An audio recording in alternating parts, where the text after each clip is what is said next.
And we are live. Good morning, good afternoon, good day. There's my guest. Just want to thank you for tuning in to Lyonsview Realty Financial Fridays. My name is Clara Lyons-DeVaughn. I am the broker owner of Lyonsview Realty. Our team provides residential, commercial for small businesses and nonprofits, and property management services.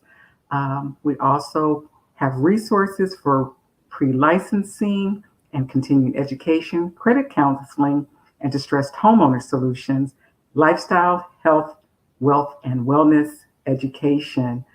As you know, Lyonsview Realty Financial Fridays was launched to help you stay current on those trends that impact your bottom line. Our goal is to provide you with resources, information, and tips to assist you in making the best financial decisions. And our commitment is to maximize your wealth building power now and in the future. So I'm so glad that you tuned in today. Welcome, welcome, welcome. Feel free to like and share this broadcast. We have a phenomenal guest who will be joining us today. And remember, our guests are here as a resource to you. So take advantage of the information. If you have any questions or comments, put them in the chat and we will ask those questions during the broadcast. So I am going to bring on the guest. Oh, there he is. Hi. Hey, how's it going? I'm good. How are you? Good. Glad to be here. Awesome. Thanks for joining us today. We've been talking about we've been in the offer series, right? And we've been talking about the three things that a seller looks for when they're reviewing the offer, because price isn't the most important thing. They want to know about the financing, they want to know about the terms of the offer. We also talked about the 7 things that people need to provide to their real estate professional when they're making an offer. One is the property address, the price, earnest money deposit, the type of financing that they might be using, the down payment or mortgage that they would be using, the terms, and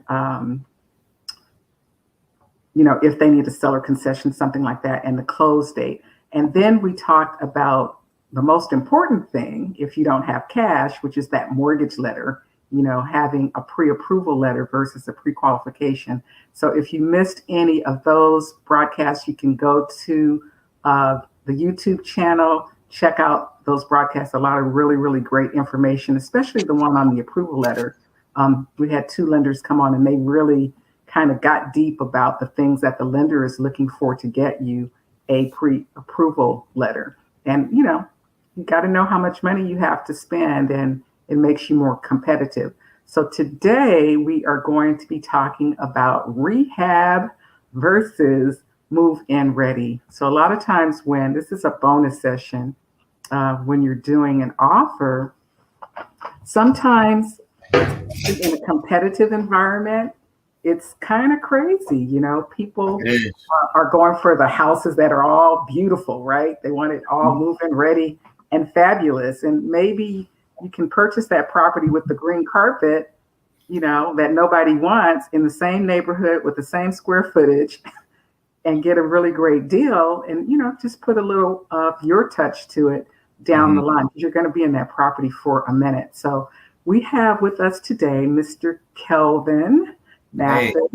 Hey, how are you? So excited to be here. I'm excited to be. It was a little battle, but I'm here, man. In this business, every day is a struggle. It's a fight, Yes, indeed. So tell our audience a little bit about yourself and also about your business. Okay, so my company name is Maybell Acquisitions. Well, Maybell is named after my daughters, of course, my twin daughters, Isabel and Malaya. And we've been going strong for like a year and a half now, and just been snowballing. Started off with wholesaling, got into like playing with Airbnbs, got into just all kind of things. Construction, we got a new build we're doing in Willingboro, just all kind of things. And the main foundation of my business is just like sourcing, getting in touch with as many people as we know that has a property, and then, seeing what kind of help they need first. That's the main thing. How can we help you? And, if we can do something to help you, regardless if it's us buying your property or not. Can we help you out, to get to your next step in life? We're just helping people get on to the next step in their life for the most part. And providing information, man, because, a lot of people just don't know what's going on sometimes. And that's pretty much where we're at. We're in the business of solving problems. Yeah. And I always say, well, my business is relationships first, and, profit and everything else comes after. What's meant to be is what's going to be. Indeed. I actually showed property this morning. I was telling my clients, what's for you is for you. Right. Yeah. And my mantra for myself is I have ESP, expertise, solutions, which is what Kelvin is excellent at, solutions, and patience. A lot of times, clients don't have patience to wait on what's for them. So that all those things are very, very important when, you're presenting offers, especially in this market. Kelvin, what got you started in real estate? Just wanting more. Like, I always had a passion of real estate because I love talking to people, but I got tired of working where I was at, and it was just like I was watching this podcast earlier today, and it touched me because it's like just surrounding yourself around like-minded people, and sometimes when you're working or you're in this workspace where nobody else shares the same passion as you, it can kind of like just drown you out. And I just started chasing that calling that I had, and it just worked out. So that was pretty much, this has always been on my mind. I always got excited listening to YouTube shows and podcasts and trying to feed my brain with it to keep it on me. And then I manifested it. As I pushed towards it, it came towards me. Indeed. That's really important. It's like setting a vision for yourself. And when you set that vision, like you said, the universe aligns with what you're about and what you've got going on. And what I'm noticing is that opportunities pop up. You just have to be ready when those opportunities come up to be able to take advantage of those things. Indeed.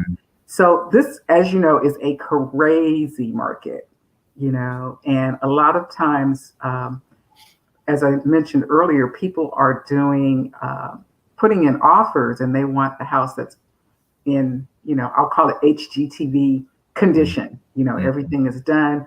The staging is beautiful, and beautiful staging in a house can make it look bigger than it actually is. Oh, yeah. Or you take all that furniture out and you put your furniture in, you go, this may not be working for me. But what would you say are some of the pros and cons, to rehabbing a property in terms? So, pros and cons of rehabbing a property. So, I will start with this question before I answer that. Like, who eyes are we put? Is this for the buyer or is this for like the flipper? Like, is this advice for the person that wants to flip the house or the person that wants to buy the house? The person who wants to buy the house. Well, actually, let's back up another step. So if we're dealing with the homeowners at this point, right, and they're walking into a property, like what projects do you think are manageable for a homeowner to take on? And when should they bring someone like you on, a contractor, for help? Let's start there first. Well, if you're going to a property that's like as is condition, but maybe your realtor told you, it doesn't need that much work or this and that, the first thing I want you to do is to be realistic. Like, don't let the attitude and the hype of the market distract you. You know what I mean? Because you don't want to. This is one of the biggest purchases in your life, for the most part. And you got to make sure, because once you make that purchase, you have to live with that. You know what I mean? And like you say, you don't want to buy a house where you're just so hype off the fact that you got your offer accepted, or you feel like you got a good chance to get the house, that you start turning a blind eye to things like, I can touch this up, or I can paint this myself, right? You got to make sure, And what I've been seeing a lot of is that this market is in so much demand that, I'm seeing other realtor buddies and stuff that I have that, they're saying if you want to get your offer accepted, you got to waive all the inspections and all appraisals and everything. And it's like, to me personally, it's not worth it sometimes, because like I said, when all the hype dies 10, 20, 30 years from now, you're still going to have this house. So your foundation should be being aware and being patient. And if you do have a good contractor that, like, I know for the most part, it's hard for them to be on standby because everybody's busy, but try to your best to set it up where they can come with you and let you know what you can get away with and which, because you can't, if you don't know anything about construction or if you don't know anything about rehabbing, don't make a mistake, or don't try to, even at a car dealership, right? Same thing. You might want a car so bad and they say you can get approved for this type of car, and you get in there and what you do, oh, it's not that tight, or no, it's not that bad on gas. You start telling yourself stuff, but I just don't recommend that. Know what you can do and know what you can't do. You know what I mean? For the most part, because it's a lot of stuff going on. Demand is like super high and supply is super low. So when demand is very high like that and supply is super low, supply has the upper hand. They might, oh, we don't got to do this much to this property, or we'll sell it as it. You know what I mean? They don't have to. On the supply side, they don't have to put in that much effort, because in this market right now, shelter is gold. It's hard to find a house, whether you're buying a house or even if you're trying to find a house to rent. Shelter is gold right now, so it's less effort on that side. Right. Now, let's say on the flip side, let's just say that supply was very high and demand was like not as high. What happens on the supply side? They got to go all out with their properties. They got to make sure it's the best of the best because they want it to sell. But the effort side on the supply is, you don't have to do too much because everybody needs a house.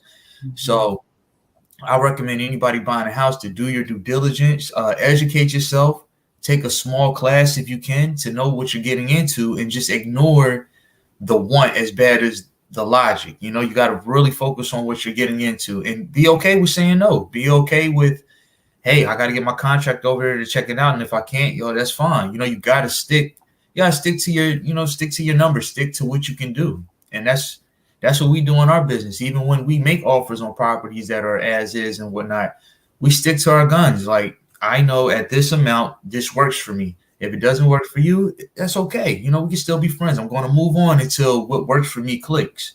Indeed. And let's hit that. So we talked about, for people who are looking to actually live in the property, but let's look at folks who are investing, for profit. Those people who are interested in doing either a fix and flip and type of investment. Mm-hmm. What do they need to do to prepare to enter that whole fix and flip arena? And what should they be looking for? For the most part, it depends. If it's a savvy investor, he's going to be set in his ways because he's got to be safe. A lot of them that I talk to, that I sell properties to, they're like, hey, I just got to make sure my numbers are safe. And like I say, you got that hype on the side. There's people that want to get into business to invest, to flip. You got to make sure you do your homework. And if you don't know something, make sure that you have somebody that does. You don't have to know everything. You just got to make sure that you have somebody that you can ask this question to and then give you the right answers, because you don't know what you're getting into with these properties. It's so many different properties, especially where we live out here in Jersey. You got older homes that you might have pipe work that got to be done. You might have foundation. You just don't know. And I've seen people buy properties and once again, this doesn't need that much work. I'll just do this, touch this up. And the next thing you know, the foundation or, the ductwork has to be redone. And then now you're $10,000, $15,000 over budget, turns into a nightmare. You don't even want to ever do it again. So like I always say, the acquisition always sets the tone for the disposition. So how you acquire something will always affect how you dispose of it, whether that's buying a new house, like when you sell it, or buying your next flip project. You make your money on the buy. You know what I mean? That's where it all starts. So that's pretty much my take on it. It's just being aware. I don't say that to scare anybody. I just say it to. I hate for anybody that wants to get into this and then get a bad taste in their mouth. It's just, you can save all that by just doing your homework up front and making sure. Even me, I run into properties like, oh man, I want that really bad, and I have to go back and I think about it like, do I? You know what? Let me get my guys over there and really, really see what's going on. And then once you train that part, that's when you get very good at it, because you'll learn how to say no. This is not for me. I got buyers that I deal with that they flip 30 to 40 properties a year, and I might show them one property or send them a text on it just off the area. They be like, oh, this is not for me, man. because they stick to what works for them. That's what Mhm. you have to do. Yeah. You said a couple of really good things. So one is the inspection is important, to determine if you're going to put in that as is offer, and do some rehab work, because that'll determine the level of work that you might need to do. Then Right. the other thing that you said is bring somebody with you who knows, Yes. bring your contractor up front, or your person up front. At a property listed, we had probably, I don't know, it must have been like 100 people who came through the open house. Wow. And yeah, it was mad bananas. And they were like lined up before the Mm. open house started out front. It was crazy. And so but I remember this one particular family, they had their contractor with them, and That's it. he was saying whatever he was saying. And I said, sir, I'm not an inspector, I'm not a contractor, so I can't speak to your knowledge base. So, Right. but I can listen, because I'm always learning. So, if you can bring your contractor. And then the third thing you said that was really, really special, I think, is really know what it is you like, what your bottom line is in terms of what you want and Hmm. need. Hmm. What your bottom line is for your numbers, what your bottom line is for the amount of money that you're going to be able to put in to that property, if it's an as is, and factor all that into the offer price that you're going to give for that property based on Right. those things. Clients will ask me all the time, what should I offer? And I'm like, I don't have to write that check every month. You have to write what you are comfortable with, Hmm. you know, what you're comfortable with, what you're willing to pay. And sometimes you might have to take a step back and say, I might not get everything on my checklist for the amount of money that I'm willing to pay, or the amount of investment I'm willing to make, after I've paid. So whatever rehab work I need to do, all of that has to balance out after you pay your down payment, your earnest money, your closing costs. How much money are you going to have left over? What other things do you need to do to that property Hmm. um, at that point? And that's not counting the cosmetic stuff, the furniture, the niceties that you want to make it look Right. the way you want to make it look. So all of those are really, really valuable points. Um, so I guess one of the pieces of advice for an RE investor, a beginner, is know your numbers. What other advice would you give to a beginning person who's on the investment side? Know your numbers. Stick and do your homework. Like, you don't gotta get into analysis paralysis where you're just studying everything. And I've seen that before too. Like, I've had a new investor couple, and it was like, oh my God, you should have seen them. They were prepared, but they were so prepared that it was just like you were so focused that you wasn't focused. Like, they were going off every tip that they ever read or known about. And it's just like, you don't have to do all that. Like, you're better off putting somebody there that's experienced, bringing Mhm. somebody with you. You know what I mean? Just knowing the facts. Like, don't let the hype hurt you when the hype's dead and gone, and you still have to carry this mortgage or this project, because you got to live with it till it's done.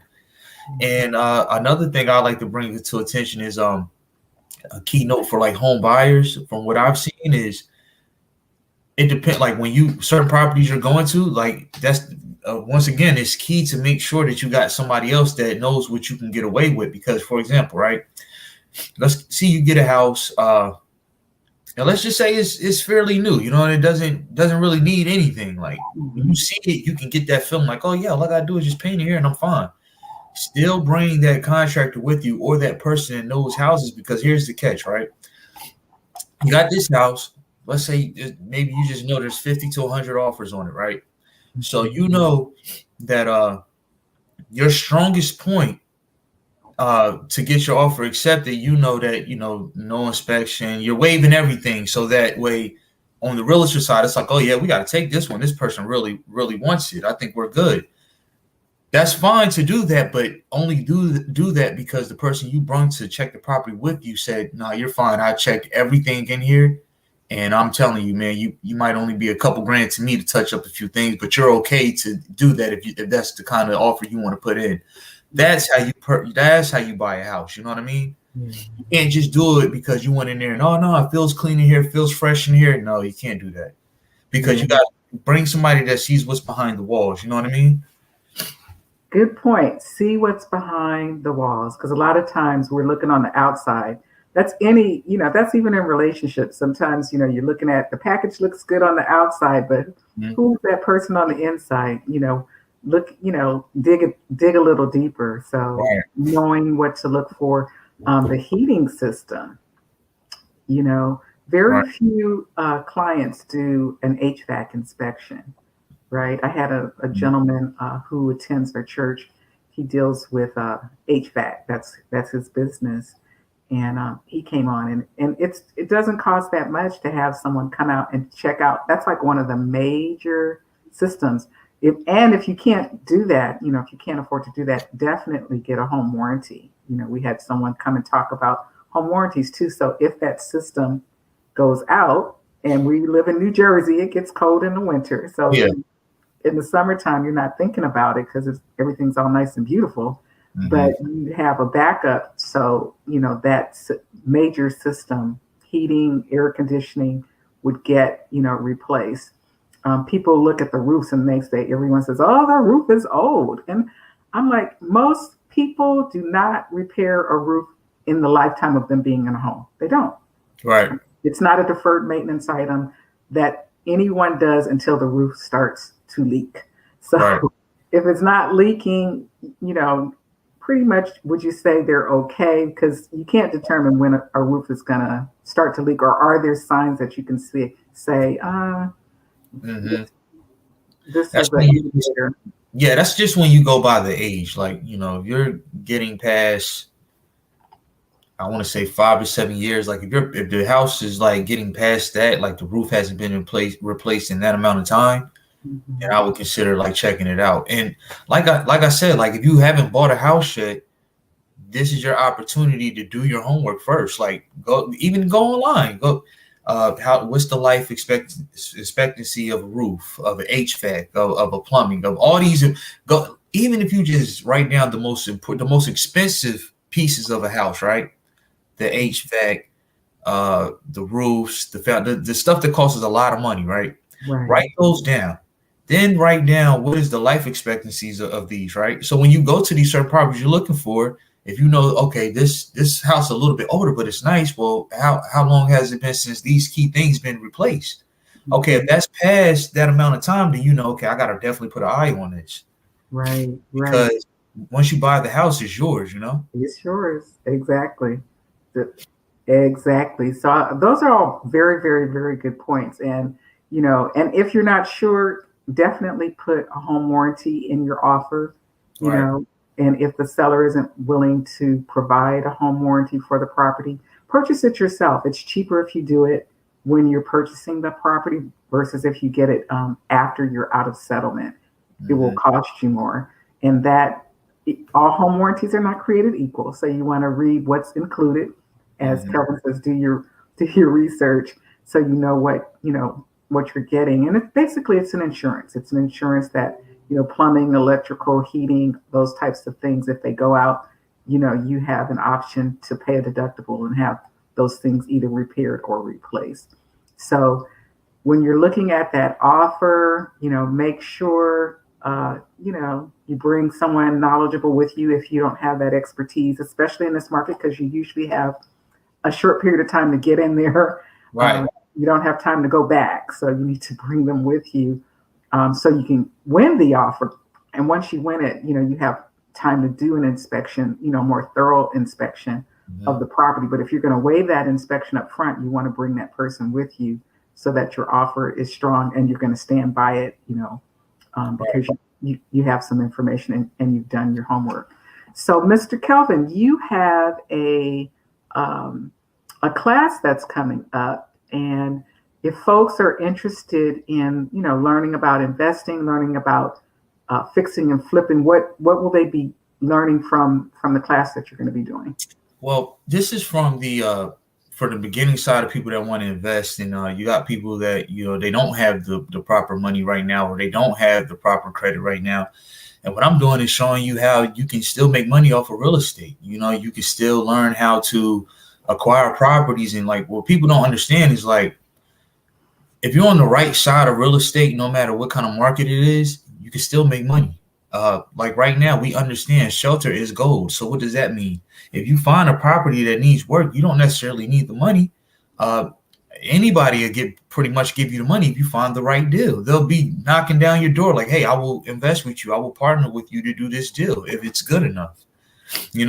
I think the key factor with real estate investing and whatnot is the investing part is easy. Like, once you have the actual property, that's easy. I could call you, hey, Claire, I got this smoking deal. Do you want to join me and rehab it? Would you like to come in and help me with the purchase price or help me with the construction? What happens? You'll run numbers and be like, oh, sure, man, this is a great deal. I would love to get in on it, right? So the core of it with investing, especially without credit or money to purchase properties, is that you have to get very, very good at lead generating. You have to get good at finding the deal, because that's where our value is at. I got buyers all day that they have lots of money. They flip 40, 50 houses a year. And, I'm just the little guy on the totem pole. But what makes me just as important as their whole operation is because I can find that deal. And the reason I can find that deal is because I've learned how to deal with people that are in problems where they need to sell. So what I'm showing you is just how to simply connect the dots, because this guy that's flipping 50 houses a year, he doesn't have time, or not saying that he doesn't care, but, he's not really concerned about Miss Sally or Mr. Joe that's going through a situation that needs help. He's on a whole nother level. He has his crews and stuff. He's busy. Somebody like me, I can present an option to this person. And like I said, sticking to your numbers, sticking to what works. If what you can offer can help them and that point meets, then that you can execute this process. Or you take it down yourself, because eventually in this business, if you keep teaming up with people and you're making money, you get to the point like, hey, I'll take this one myself right here. You know what I mean? And that's how you grow, because the foundation of investing without money or credit is that where the catch is, or not normally the catch, but where the hard work is you have to find the deals. Yeah. Once you get to the side of your setup and you're buying and flipping properties here and there, there'll be other people out in the field that want to sell to you, and they'll find the deals. You're on another level. So that's pretty much where it is. And like I said, I started working in a warehouse first, and I learned, I fed myself information, and I grew. And like I said, through this journey, if I didn't know an answer, I would find the person that I know could answer that question for me, and then we move on. See, people, whether buying a house, whether investing or doing anything else in life, a lot of people feel like they got to know everything before they get started. You just got to focus on what's super important to know, and then all the intricate details, make sure you have somebody that can help you answer those questions, because you're going to learn every day, no matter what level you're on, But that's what we cover. Like in the class, we're going to cover lead generating. We're going to cover a couple systems that I use to be able to look up properties to get the right information. And we're going to look at systems that show you how to make these phone calls, because a lot of our acquisition tactics are cold calling people, starting cold conversations with somebody you never met. Like, there's a psychology behind it. I mean, talking to a homeowner that you've never met before, or a seller that you've never met before, is no different than sparking up conversation with somebody at the store. I used to do that. I would go places and be like, well, all right, here's a random person. Let me just see if I can start a conversation, see how good I am. And I practice, and it gets your skin thick, because even as a realtor, right, even when you're calling people, everybody's not going to want what you offer, and you got to understand that when somebody says no to you, they're not saying no to you. They're just saying no to what you offer. That doesn't mean they don't like you or don't want to talk to you. They just, what you're presenting is not for them, and that's okay. So you just move on. And once you learn that, when something you're trying to do in the business, whether like making an offer on a house or seeing if a seller wants your services, and like it doesn't work, that's okay. Don't try to there's nothing to push past that. Move on. That one's not for you, because there's a yes for every, if I get 100 no's, I'm going to get that one yes. That one yes is going to compensate me for those 100 no's. Mm-hmm. And it's a mindset thing. And I feel like whether you're buying a house, whether you're investing, whatever you're doing, make sure you have your mind right, because these are things we got to deal with and we got to live with. Like purchasing a home, make sure your mindset is together, and that's the main thing. So in the class, we're going to cover mindset, lead generating systems, and just learning how to execute, having an exit strategy. Indeed. So how do people get in touch with you? Or do you have a link yet for the class? Yeah, well, we're working on the link in the lead page and everything, but right now you can hit me on Facebook, Maybell Acquisitions, and you can also email me and just let me know that you want to join by putting maybellbuyers@gmail.com. And those are the two main ways. And I respond on my phone very rapidly, so I'm always there. I'm always working, so I'll see it. See it. Awesome. I so appreciate, you joining me today and being on the broadcast. And I actually met Kelvin doing a transaction, and we forged a relationship. And there's just, like you said, there's just so much information and so much value. And whether you're purchasing a property for to live in for yourself and your family, your criteria is going to be one thing. And if you're purchasing it as an investor, your criteria is going to be something totally different. And Right. It's really important to understand the distinctions between the two, and also understand, how much you're willing to invest in that property and what you're looking for when you present your offer up front.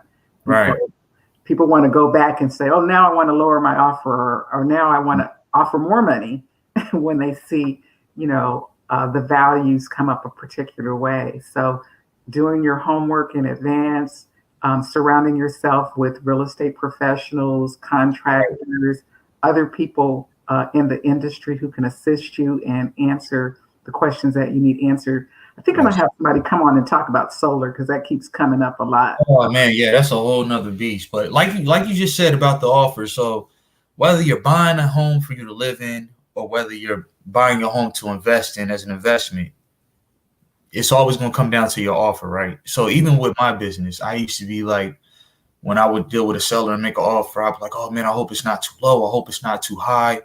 And where I got good at was, you know what? I'm going to make sure that I'm educated to make the best offer that I know I can make. So even if I don't get it, I know, hey, that was the best that I could do. I wouldn't, I never want to buy something where I felt that I bought it too high or I did too low.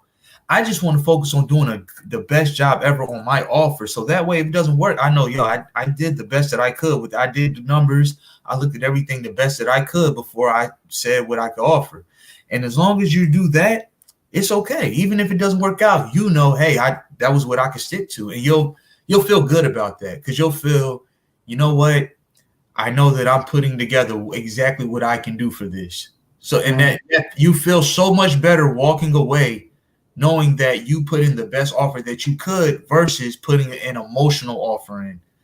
Because see, that's a hit or miss, and you don't want that, Yeah, and that's happening too. So because you got to know the lenders were on in the previous show, and oh my gosh, my battery is running low.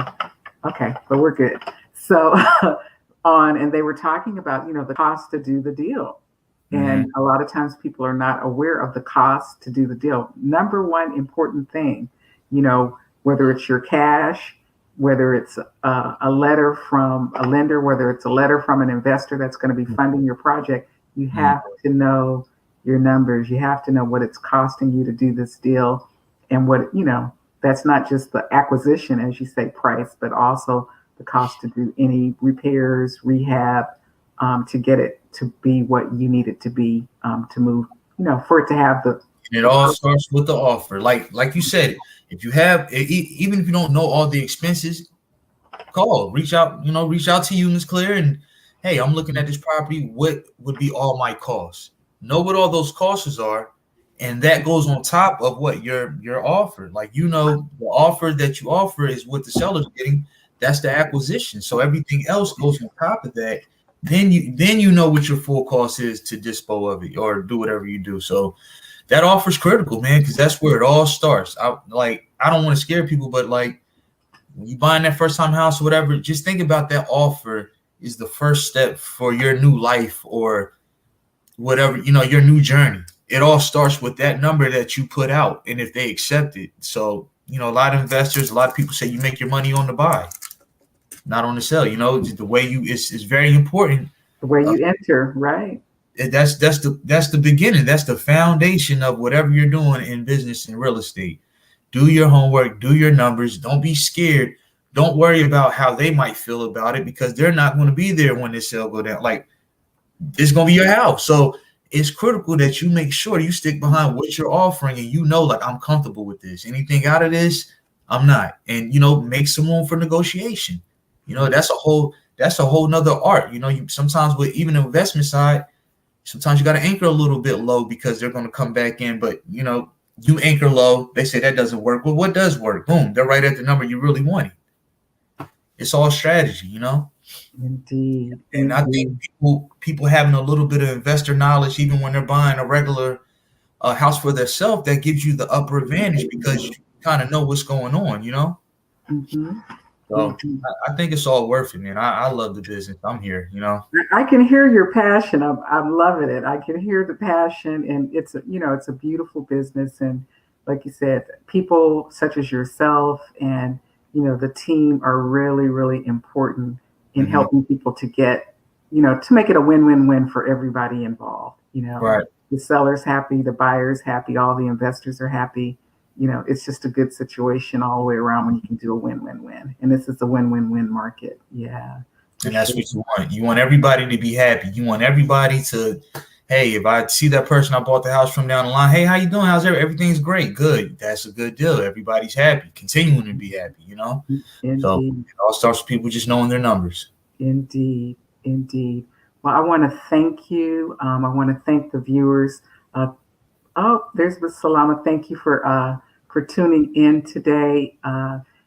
Whether you watched it live or you're watching the replay, definitely like and share this video with others, and subscribe to the channel. If you have any questions or you want to reach out to Mr. Mathis, you can put that in the comment section. But I just want to thank everyone for watching today. Financial Fridays, we're here to provide you with resources, information, and tips on the trends that will impact your bottom line. So I hope that you receive something of value today. As always, send love, light, and prayers out to anyone who has lost someone. If you have anybody in the hospital for whatever reason, we're coming out of the pandemic, so physical distancing is a little bit different, but wear your mask. I was in the store today and the guy was like, oh, I don't have my mask on, but I've been vaccinated. It's like, no, you still need to wear your mask because you can still transmit to people. So keep that in mind. And, for our essential employees, those people who are providing those needed services, healthcare, transportation, food, police, fire protection, and definitely our leadership. Just encourage everyone to take care of yourself, take care of your family, and stay safe. My name is Clara Lyons-DeVaughn, and Financial Fridays streams on Facebook and YouTube on Fridays at 9:30 Eastern Standard Time. So feel free to join us again. Until then, keep living your best life. That's it. Thanks, Kelvin. Appreciate you. All right. Take it easy. You as well.